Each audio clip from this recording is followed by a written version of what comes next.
J'ai pu voyager, même si c'est dans les îles, j'étais donc en Australie et en Nouvelle-Zélande.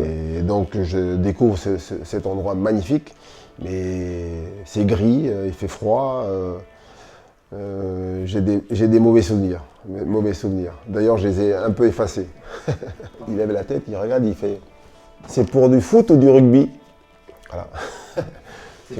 Je vis un rêve éveillé, voilà, de me retrouver donc à faire cette carrière de joueur. Et puis aujourd'hui, en plus de poursuivre avec une carrière d'entraîneur.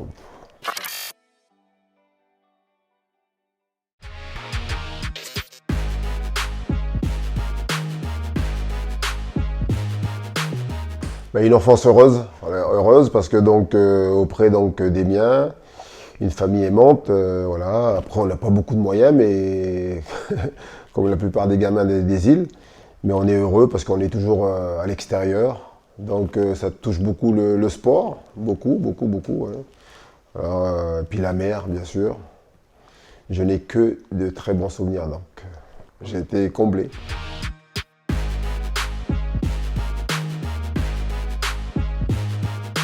Au dehors des études, parce que donc je suis allé jusqu'au bac, mais beaucoup de sport. Moi, j'ai touché à toutes les disciplines. J'ai fait de l'athlétisme, voilà, j'ai fait du saut en hauteur, on appelait ça donc c'était l'UNSS à l'époque, du 60 mètres. Et puis après, par contre, j'ai fait beaucoup de sports collectifs, du hand, du basket, du volley et du foot, bien sûr.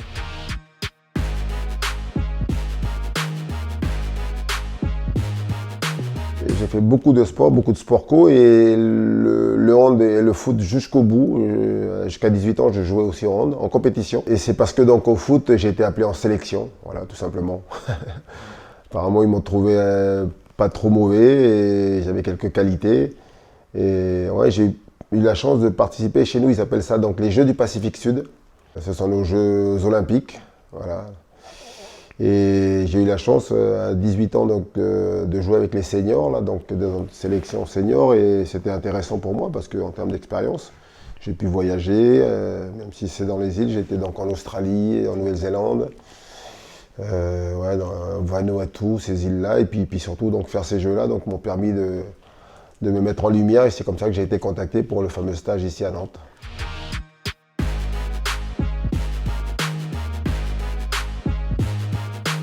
Alors étonnamment, j'ai commencé gardien de but. Voilà, je ne suis plus donc gardien. Alors peut-être parce que donc, comme je faisais beaucoup de sport, d'autres disciplines, au foot quand je venais m'économiser un peu. Voilà, j'étais gardien de but jusqu'à 13 ans. Et puis après, je suis passé donc milieu de terrain à m'amuser parce que c'est des sports avec les copains avant tout. Et puis après, donc, en sélection, à l'âge de 17 ans, j'ai commencé à me stabiliser donc à ce poste de défenseur central, qui m'a tout de suite plu d'ailleurs.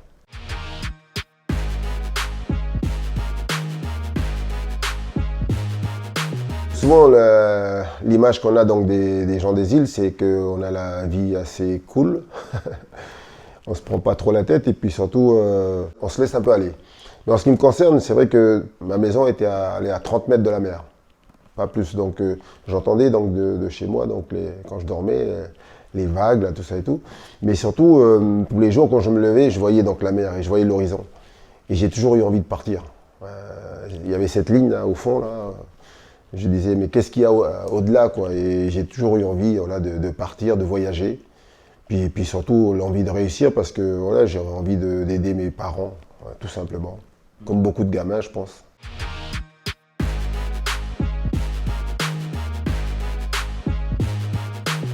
À 15 ans, j'ai un premier contact déjà avec une autre personne, mais c'est pour le club du Paris Saint-Germain. Mes parents ont refusé. Et j'ai pensé que, comme on dit, le train était passé. Parce qu'une fois, et là, finalement, j'ai eu une deuxième chance. La première fois, mes parents et mes grands-parents ont refusé. J'étais beaucoup trop jeune. Et ils avaient tout à fait raison, d'ailleurs. Et là, donc, c'est vrai que c'est d'abord la surprise. Et puis après, donc... là, je me dis que c'est une deuxième chance qu'il faut saisir. Mais après, dans l'esprit, vous savez, quand vous êtes... moi, j'ai presque 19 ans, j'ai 18 ans et demi. Vous dites que le sport professionnel, le football professionnel, ça va être compliqué, mais c'est l'occasion de venir faire un beau voyage. Peut-être une chance unique, et la seule de de venir en métropole, visiter, et puis voir donc des grands joueurs, parce qu'à Nantes, à cette époque, j'ai le souvenir d'avoir vu donc la Coupe du Monde 82, et il y avait beaucoup de Nantais. Il y avait les Amis, Bertrand Demann, les Baron Kelly, bien sûr Henri Michel, ouais, j'en oublie certainement, Maxime Bossis, voilà, de très très grands joueurs qui formaient cette équipe du FC Nantes, et c'était l'occasion de les croiser et puis de pouvoir faire des photos. Dans l'esprit, c'était ça, très humblement.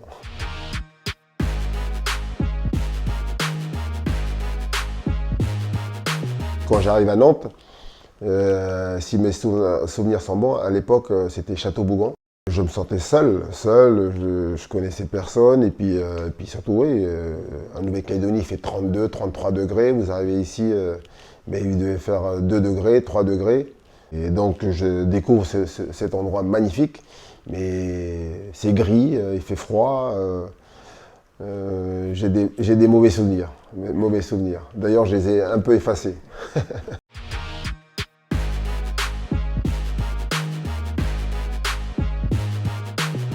Ouais, j'ai le souvenir, donc, ma première rencontre avec monsieur Jean-Claude Thiodot, et il y avait aussi Reynald Nouex.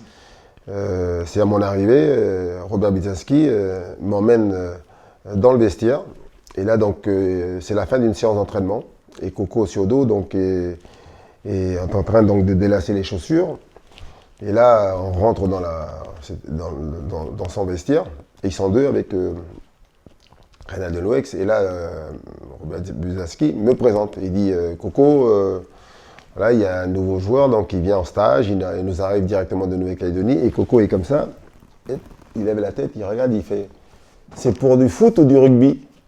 Voilà. C'était cash. Ouais, et puis Coco, donc, ouais, il passe sa langue dans la poche, et puis surtout, oui, c'était cash, il a tenu à me mettre tout de suite la pression en disant ben, mon garçon, si tu veux donc espérer donc ne serait-ce que t'entraîner avec nous, ben, il va falloir que tu travailles et puis que tu perdes du poids, et comme vous l'avez signalé, en 3 mois j'ai perdu pas moins de au moins 11 kilos. 10, 12. Ouais, entre 11 et 12 kilos, et ouais, j'étais fier parce que bon, j'ai bien bossé. Je m'entraînais avec les pros et avec la réserve aussi. Donc 2 séances par jour, et puis surtout donc on avait amélioré mon alimentation, pardon, donc ça allait beaucoup mieux.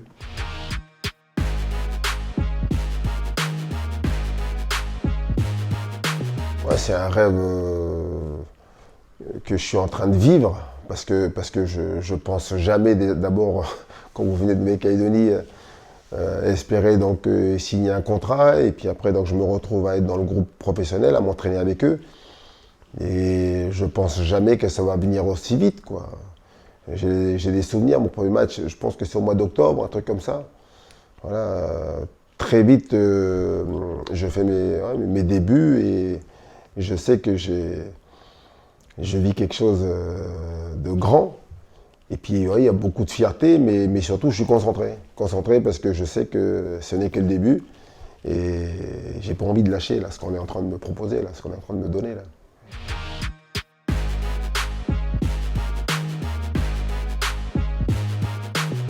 Je sais qu'il y a une énorme excitation parce que tu sens que le club est en train de basculer dans une autre dimension.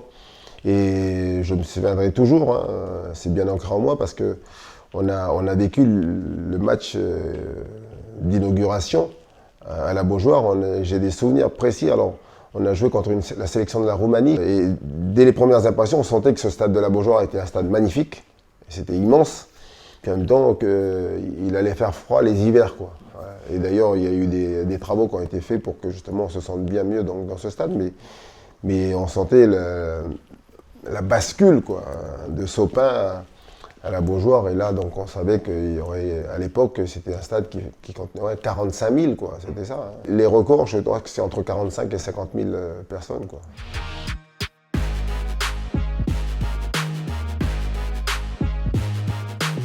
Ben, c'est un bilan très positif parce que d'abord, bon, je l'ai dit, hein, mais je ne remercierai jamais assez donc, le FC Nantes. Hein. Moi, je serai reconnaissant à vie à ce club, aux gens qui m'ont fait confiance. Moi, je suis arrivé directement de Nouvelle-Calédonie ici, à la Genelière. Et ouais, je suis très attaché à ce club, à cette région. Et j'ai passé 7 ans exceptionnels. C'est ce club qui m'a permis donc d'apprendre mon métier, de devenir un joueur professionnel et puis voilà, de me donner la chance de lancer ma carrière.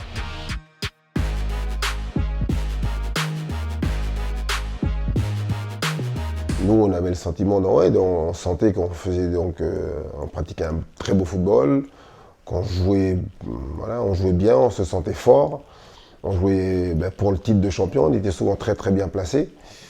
Ouais, il y avait des grands joueurs, des joueurs qui composaient donc l'équipe de France, beaucoup, hein, et c'est vrai que c'est une fierté.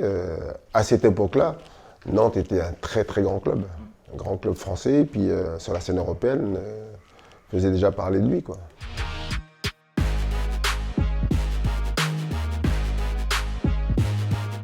Moi, je dirais Georges Weah.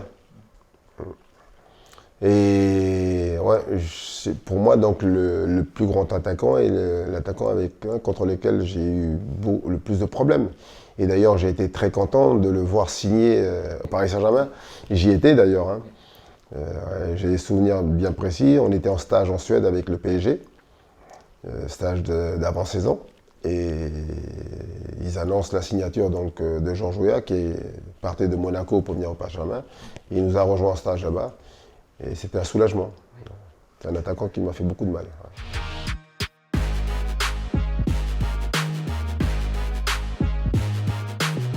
C'est aller au-delà de mes espérances. J'ai jamais rêvé. D'ailleurs, vous savez, quand vous êtes en Nouvelle-Calédonie, vous êtes à 20 000 km. On ne rêve pas d'être footballeur professionnel. Hein. J'ai fait une carrière, j'ai pratiquement joué 16 ans au plus haut niveau. Donc merci quoi. Merci à mes grands-parents, merci à mes parents, merci à tous ces gens qui m'ont fait confiance. Je le dis, les gens, je vis un rêve éveillé, voilà, de me retrouver donc à faire cette carrière de joueur. Et puis aujourd'hui, en plus de poursuivre avec une carrière d'entraîneur.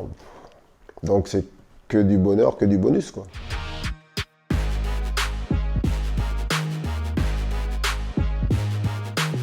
Cette passion m'a gagné quand j'étais ici, donc à Nantes. Voilà, et c'est une passion fantastique. Mais par contre, contrairement à ce que les gens peuvent penser, je n'aime pas la compétition au golf. Moi, le golf, c'est simplement un moyen donc d'aller me changer les esprits, d'aller me vider la tête, d'aller voir autre chose, d'aller dans des endroits magnifiques où c'est souvent très calme. Pour être honnête avec vous, dans les stades, on le voit en ce moment. Il y a beaucoup d'agressivité, beaucoup de tension. Et le golf, c'est tout le contraire. Vous êtes en pleine nature, il n'y a pas un bruit, vous entendez les oiseaux. Quand j'ai l'occasion de jouer, c'est souvent en tout petit comité, soit seul. Des fois, je prends un club et je vais me promener. Voilà. J'y vais et ça me permet ça me fait beaucoup de bien. Et puis surtout, apparemment, j'arrive à trouver des solutions pour mon travail.